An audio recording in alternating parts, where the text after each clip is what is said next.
In 1890, when the desert wind whispered promises of freedom that women couldn't quite grasp, Ilara Reed discovered there were chains heavier than gold. In this land where the sun scorched mercilessly and men traded destinies like cattle, a baron's daughter learned that silence could be the sharpest weapon. The suffocating August heat hung heavy over the Reed estate like a lead blanket, turning the air into something thick and oppressive. Ilara walked down the marble hallway of her father's villa, her footsteps echoing in the tense silence that had enveloped the house these past few weeks. Her fingers unconsciously clutched the black ribbon she always wore at her waist, a habit from childhood that now comforted her in her most anxious moments. Through the tall windows she could see riders patrolling the estate's borders, dark figures silhouetted against the golden horizon. The land war was over, but its repercussions still echoed in the air like distant thunder. Her father, Silas Reed, had recovered lost territories thanks to the intervention of a man who carried whispered legends and respect forged in iron. Cade Kincaid. The name had been rattling around in her head for days, ever since she'd heard the men talk about him with that peculiar mix of dread and admiration reserved for those who lived outside the law, yet paradoxically made it respected better than anyone else. She stopped before the grand mirror in the drawing room, observing her reflection. 24 years old, brown hair styled in high society fashion, a green silk dress that cost more than many families earned in a year. Yet, behind those dark eyes, lay a restlessness that no privilege could quell. She had grown up knowing that one day she would be given in marriage, like a prize colt or a plot of land. But she had always hoped that day would remain distant, undefined, like a horizon that recedes as you approach it. The sound of heavy boots on the marble stairs pulled her back to reality. She recognized her father's determined and authoritative stride, accompanied by the more measured steps of another man. Her heart pounded in her throat as she headed for the dining room, where a dinner awaited that would forever change the course of her life. The room was lit by the golden glow of candles, dancing on the polished surfaces of precious wood and silverware. Silas Reed sat at the head of the table, his presence as dominant as ever, while beside him a man with dark hair and stormy eyes watched her with an intensity that made her shiver. Cade Kincaid was different from what she'd imagined. There was no sign of the brutality the legends attributed to gunslingers, but rather a quiet authority that filled the room without needing words. He wore simple but clean clothes, and his hands, resting on the table, showed the calluses of hard work and the scars of a life lived on the edge. "Ilara," her father said, his voice laced with the solemnity he reserved for the most important matters. "Sit down.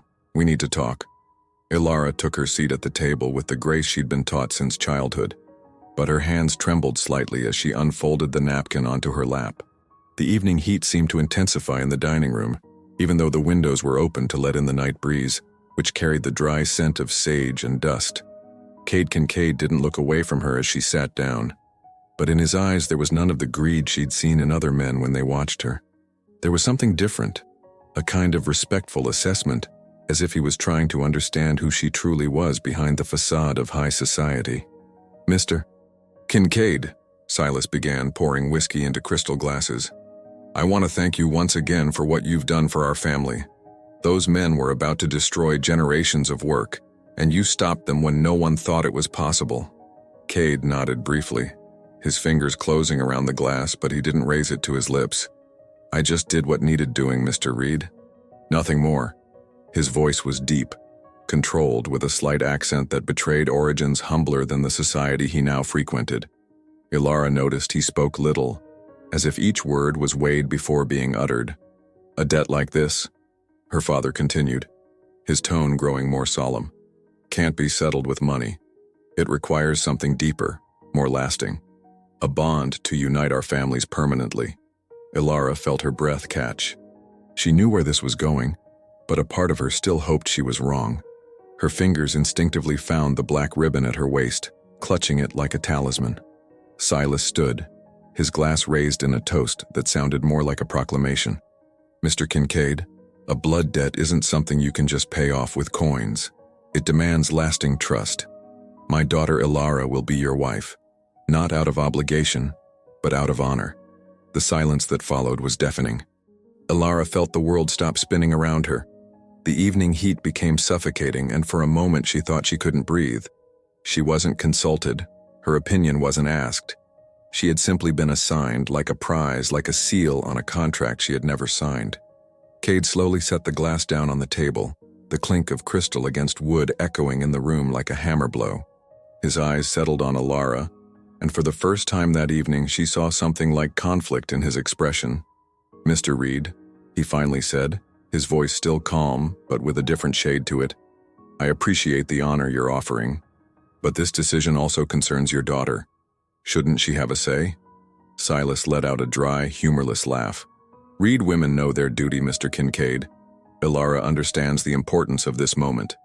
But Alara didn't understand. Or rather, she understood all too well, and that's precisely what broke her. She understood being considered property to be transferred, a valuable object to be exchanged to maintain the family's honor and debts. She understood that her opinion didn't matter, that her dreams and desires were secondary to her father's political and social necessities. She stood slowly, her legs trembling, but her voice when she spoke was firm. "When do I leave?" The words came out like blades, sharp and definitive. There was no rebellion in her question, only a resignation that hurt more than any cry she could have uttered. 2 days later, Alara stood at the doorstep of the stone cabin where Cade lived, with a small leather suitcase containing everything she was allowed to take. Simple clothes, a book of poetry that had belonged to her mother, and the black ribbon she couldn't bring herself to abandon. The desert wind blew stronger that morning, kicking up small clouds of sand that stung her skin. The cabin was Spartan but clean, built with local stone and surrounded by a small vegetable garden where hardy vegetables grew in the arid climate. It lacked the luxuries Alara was accustomed to, but there was something honest in its simplicity that surprised her. Cade opened the door before she could knock, as if he'd sensed her arrival. He wore a white linen shirt and dark pants, his hair still damp as if he'd just washed. His eyes studied her briefly, then settled on the suitcase. "Come on in," he said simply. The interior was lit by light filtering through the small windows. A stone fireplace dominated one wall, with wood already laid for a fire. A rough-hewn wooden table, 2 chairs, a bookshelf with a few volumes. Alara noticed the books were well kept, some with bookmarks indicating frequent reading. "The bedroom's over there." He indicated a closed door. "You can settle in. I'll sleep outside." Alara looked at him surprised. She'd feared humiliation, domination, or worse. Instead, she found respect and space. "You don't have to."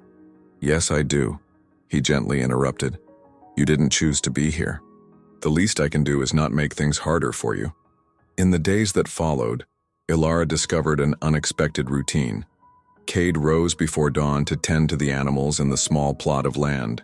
He always left fresh bread and coffee on the table before heading out. He didn't talk much, but his presence was quiet and reassuring. On the evening of the 4th day, as the heat finally began to subside, Alara felt an irresistible urge to escape. Not from him, from everything. From the feeling of being trapped, the weight of expectations, the fear of what her life had become. She rose before dawn, slipped on the most practical clothes she had, and crept out of the cabin. The trail leading to the mountains was shrouded in morning mist, and she walked without a specific destination, with the sole desire to breathe air that smelled of freedom. But the mountainous terrain was treacherous for anyone unfamiliar with it. A misstep on a dew-slicked rock, and Alara felt the world spin around her. The pain in her ankle was immediate and sharp, but it was the darkness that enveloped her right after that, made her lose all control. When she woke, she was back in the cabin, lying on the bed with her ankle bandaged and a damp cloth on her forehead. Cade sat on a chair beside the bed, his face etched with worry. "Why did you come for me?" she asked, her voice hoarse. He remained silent for a long moment, then rose to check the bandages. "Because even if you didn't choose to be here, you didn't deserve to die for it." His hands were gentle as he examined the wound, and Alara realized it was the first time a man had touched her with such care, demanding nothing in return. In that moment, something inside her began to melt, like ice in the desert sun. During her recovery, Alara began to explore the cabin with different eyes. The pain in her ankle forced her to move slowly, but what she discovered intrigued her. Cade owned books of poetry, botanical treatises, even a well-worn volume of Shakespeare. The desert wind constantly blew through the cracks in the windows, bringing with it the scent of sage and scorched earth. It was a sound that was starting to become familiar, less threatening. On the fifth day, while Cade was outside, she opened a small cabinet she'd never noticed. Inside, she found an old box wrapped in a faded blue scarf. The wood was weathered by time, decorated with delicate inlays that spoke of expert hands. Inside, a silver locket engraved with the name Willow and a yellowed sheet of paper with feminine handwriting. "You taught me to stay even when the whole world wanted me to go." Willow. The name sounded familiar, like a distant echo from her childhood. She'd heard it whispered in adult conversations, always accompanied by meaningful glances and sudden silences. When Cade returned and found her with the locket in her hands, he didn't get angry. He sank heavily onto the chair beside the bed, his eyes fixed on the floor. "She was my aunt," Ilara said in a low voice. "Willow Reed, the one no one ever talks about." Cade looked up, and for the first time since they'd met, his eyes were completely open, vulnerable. "She was everything to me. The only person who ever loved me for who I was, not for what I could do." "What happened to her?" "Your own fate if she'd stayed. Your family wouldn't accept a Reed loving a man like me. They took her away one night, said it was for her own good. I never saw her again." The wind picked up, rattling the shutters. Ilara clutched the locket, feeling the weight of history repeating itself. "Why did you agree to marry me?" Cade stood, walked to the window. "I thought I could honor her by protecting you, but I was wrong." "You were wrong?" He turned to her, and in his eyes there was something that took her breath away. "I don't love you for her, Ilara. I love you for not letting me love you less than you are." The words fell into the room like stones in a calm lake, creating ever-widening ripples. The black ribbon at Ilara's waist felt lighter, as if it was shedding the weight of years of expectations and pain. "Willow had a daughter," Cade continued. "Presumed gone. But I heard rumors, a convent to the east. If she was alive, she'd be your cousin." Ilara closed her eyes, the locket still warm between her fingers. When she opened them again, she had made a decision that would change everything. "I want to go home," she said, "but not to stay. To finish what Willow couldn't." Ilara chose the day of the annual harvest blessing to pass through the Reed estate gates. The wind blew stronger than usual that morning, kicking up dust and dead leaves in golden whirls that seemed to dance around her steps. She wore a simple rough linen dress, very different from the silks and brocades she'd worn her whole life. The black ribbon was still at her waist, but now she felt it differently, no longer as a chain but as a choice. The ceremony had already begun when she arrived. Dozens of people had gathered around the ancient oak that dominated the villa's main courtyard, the tree under which generations of Reeds had celebrated harvests and sealed agreements. Her father was giving the traditional speech, his voice resonating solemnly in the warm air. Ilara walked through the crowd, which parted for her.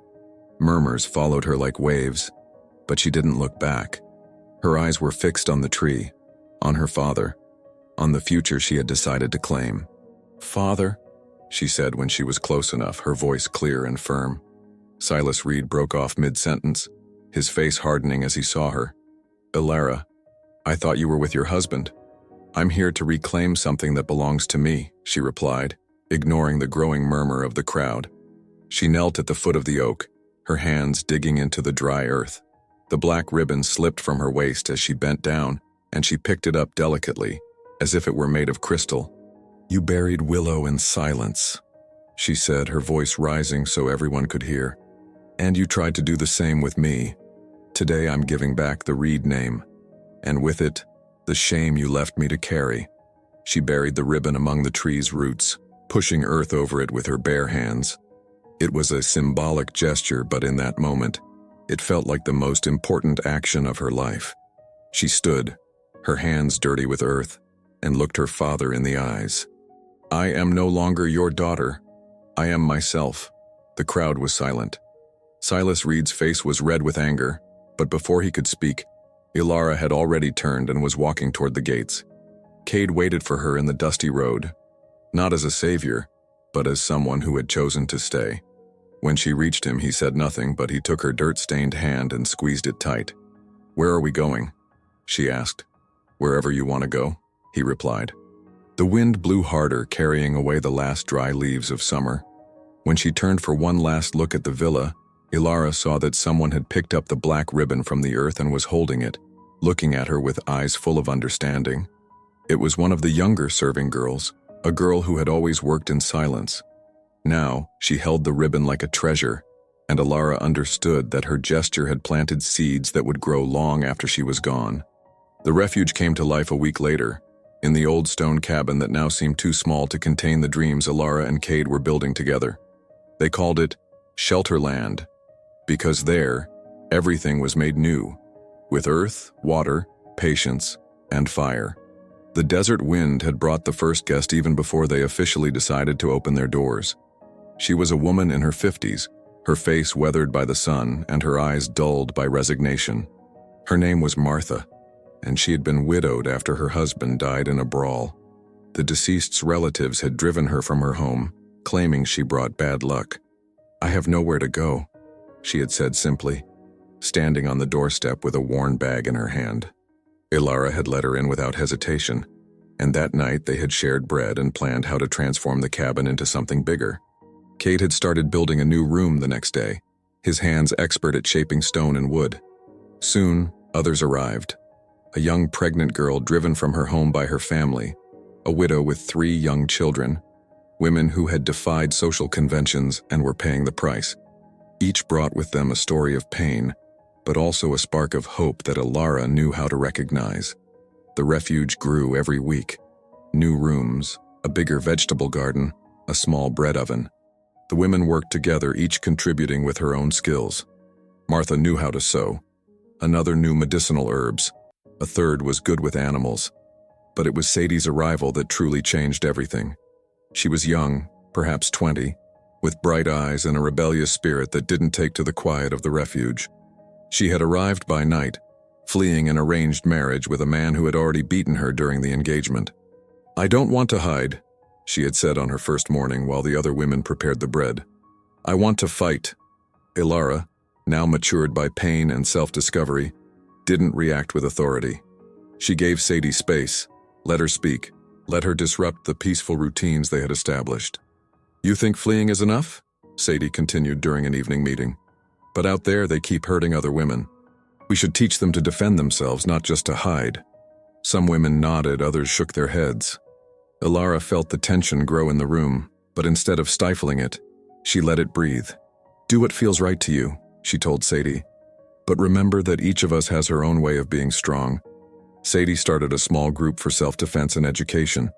She taught the young women how to read and write, ride a horse, and use a knife if necessary. The refuge didn't fragment. It blossomed into multiple voices, each with its own tone but all part of the same melody. The search for Wren, Willow's daughter, led Ilara and Cade east, through arid lands where the wind blew incessantly between the red rocks. The convent of St. Mary of the Desert stood on an isolated hill, its white walls gleaming against the blue sky. Mother Superior Agad received them in the small parlor, her wise gaze carefully studying the visitors. "You're looking for Wren," she said before they even spoke. "I knew someone would come sooner or later." The young girl was 18, with dark hair like Willow's, and the same green eyes Ilara remembered from family portraits. When she entered the room, she moved with the natural grace of someone who had found peace, but also with a restlessness that betrayed the Reed blood. "You've come to take me away?" she asked directly. "We've come to offer you a choice," Ilara replied, "the one your mother never had." Wren listened to the story of Willow, Cade, and the refuge that was coming to life. She didn't cry, but her hands clenched when she heard about her mother's lost love. "Can I think about it?" she finally asked. "Take all the time you need," Cade said. "Personal Wren, if this story touches your heart as it touches mine while I tell it, I invite you to subscribe to the channel so you don't miss the next chapters of this incredible transformation. Ilara and the women of the refuge still have so much to teach us about courage and freedom. 2 days later, Wren joined them on the road. She carried a small bag and a leather-bound notebook. "I've made my choice," she said simply. "But not because I have no alternatives, because I want to." During the journey back, Wren recounted her life at the convent, how Mother Agata had raised her with love but also with the truth about her origins. She always told me that one day I would have to choose my own path. Today is that day. The refuge welcomed her as it had welcomed all the others, but Ren brought something unique. She began to write down the stories of the women who arrived, their names, their experiences, their dreams for the future. Every story deserves to be remembered, she explained as she wrote in her notebook. We can't change the past, but we can make sure it's not forgotten.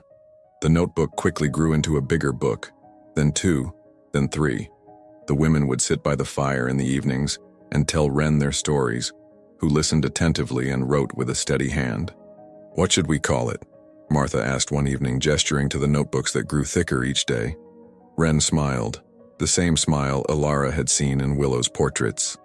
Garden of Voices, those that bloomed again. The evening wind brought scents of sage and damp earth from the vegetable garden. The refuge was no longer just a place to escape to, but a place where stories took root and grew towards the sky. The months that followed transformed the refuge into something no one had imagined. The stone rooms multiplied like living cells, and the desert wind constantly brought new voices, new stories, new hopes. One October morning, as Elara inspected the vegetable garden still wrapped in the dawn mist, she heard a sound she'd never heard before at the refuge. Laughter. Not the discreet, wary laughter of women afraid to draw attention, but genuine, liberating laughter. She followed the sound to the main courtyard where she found Sadie teaching a group of children how to ride horses. The little ones shrieked with joy every time they managed to keep their balance, and their mothers watched them with pride rather than anxiety. When I started this place, she told Cade that evening as they watched the sunset paint the sky red, I thought I was saving these women, but they're the ones saving me. Cade nodded, his calloused hands working a piece of wood. He was carving a small toy for one of the children. Willow once told me that true love isn't about owning someone, but helping them become who they're meant to be. Willow's name no longer hurt when it was spoken. It had become part of the refuge, a gentle presence that blessed every new beginning. But that peace was shattered a week later when a group of riders appeared on the horizon. Elara immediately recognized the crests on their hats. They were her father's men. The message they brought was brief and to the point. Silas Reed was dying, and he wanted to see his daughter one last time. He also had a proposal. He would leave half his lands to the refuge if Elara returned home for the funeral. The women gathered that evening to discuss it. Some feared it was a trap. Others thought it was an opportunity too important to ignore.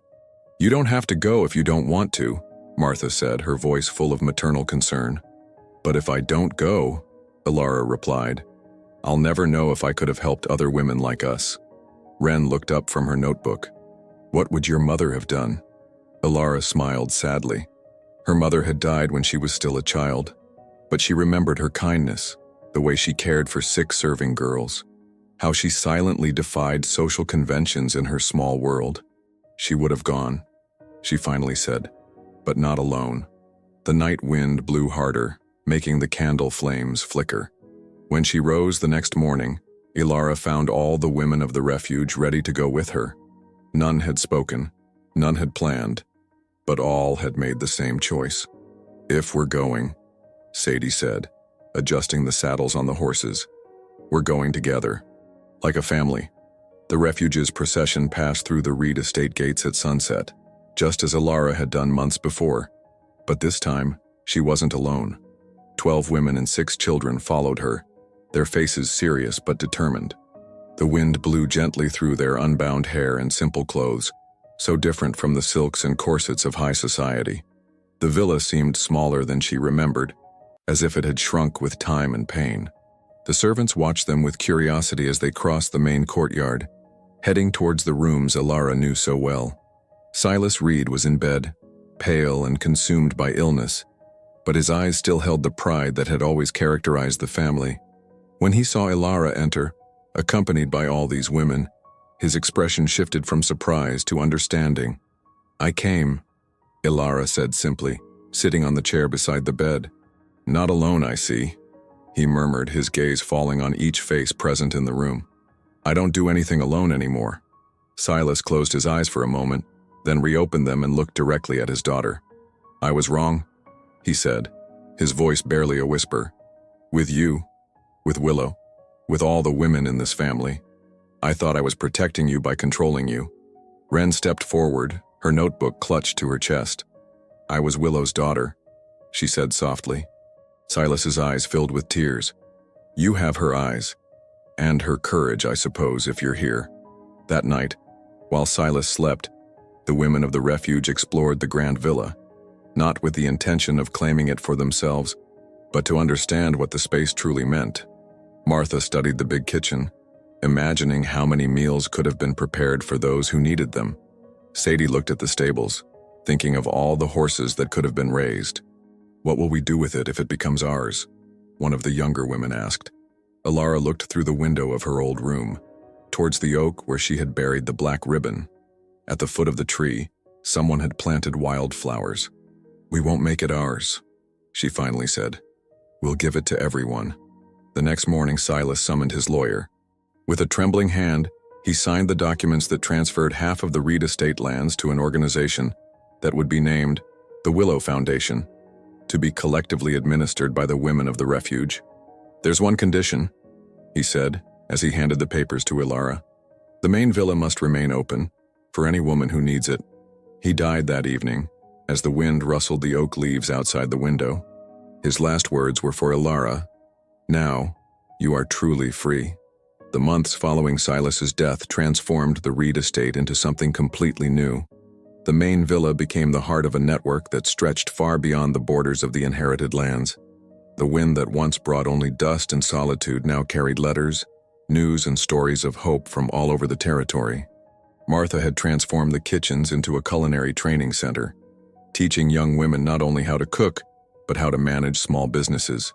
The smell of fresh bread and spices constantly filled the air, mingling with the scent of sage the wind carried from the fields. Sadie had created a riding and self-defense school that attracted women from distant towns. The courtyard echoed with the sound of hooves and the laughter of students learning to feel strong and self-assured. But it was Wren who created something truly revolutionary. Her garden of voices had become a real circulating library. She hand-copied the stories she collected and distributed them to anyone who could read, creating a network of narratives that spread like seeds carried by the wind. One spring evening, as Alara walked through the garden, which now bloomed profusely thanks to the care of all the women, she found a black ribbon tied to the lowest branch of the old oak. It wasn't hers.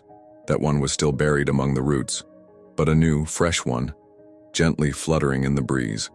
Next to the tree, there was a young girl she'd never seen before, maybe 16, her face marked by fear but her eyes full of determination. I ran away, the girl said when she saw Ilara approach. I heard about this place, about women helping other women. What's your name? Rosa. I tied the ribbon there because I heard that here women bury their fears and are reborn. Ilara smiled, feeling the circle close and open anew. We don't bury them, she said gently. We transform them. Come, I'll show you how. That night, while Rosa slept in one of the rooms always ready for new arrivals, Ilara sat with Cade on the porch. The wind was gentle, carrying scents of flowers and fertile earth. Do you ever think about what life would have been like if you hadn't agreed to that arranged marriage? He asked. Ilara looked at the stars shining above them, then at the warm lights filtering from the windows of the villa where so many women had found a new home. No, she replied, because this is the life I was meant to live, the one Willow couldn't have, but that she made possible for us. The black ribbon on the tree continued to flutter in the night wind, no longer a symbol of oppression, but of transformation, of stories ending to allow others to begin. Summer arrived with a different kind of heat this year, less oppressive and more nurturing. The desert wind brought not only dust, but also the scent of the flowers the women had planted in the expanded gardens of the estate. The Willow Foundation had celebrated its first year, and the changes were visible everywhere. Rosa had perfectly integrated into the community, becoming Wren's assistant in collecting stories. She had a natural talent for making the shyest women feel at ease, perhaps because her young age made them feel less judged. Every woman who comes here brings at least 3 stories with her, she explained to Ilara as they organized the notebooks in the makeshift library. The story of who she was, what happened to her, and who she wants to become.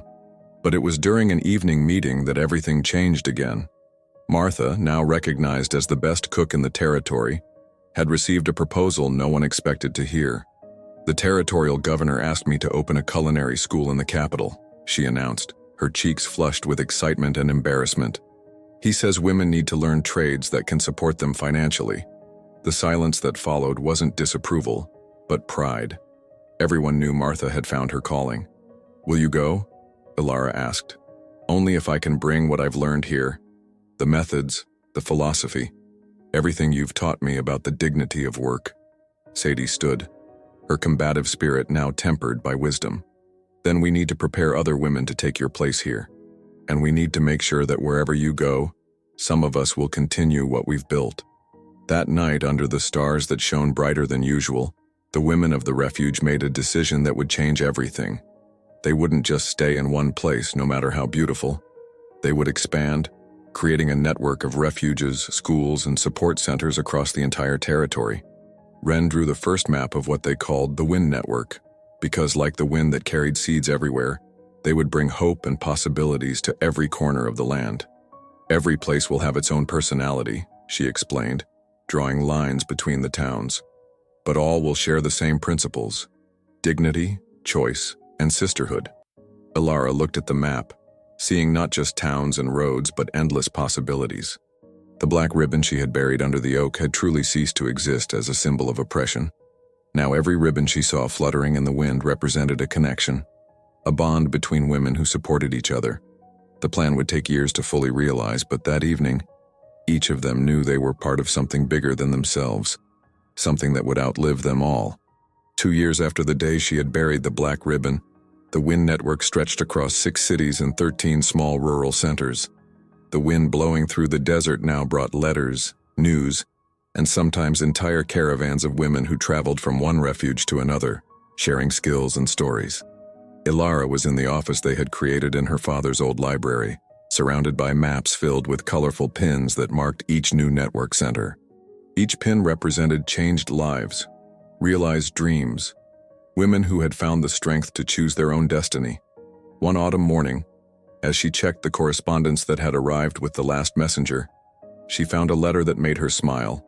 It was from Martha, now director of 3 culinary schools, who told her the story of a young widow who had opened a small inn after taking her classes. It's not just cooking we teach, Martha wrote, but self-reliance.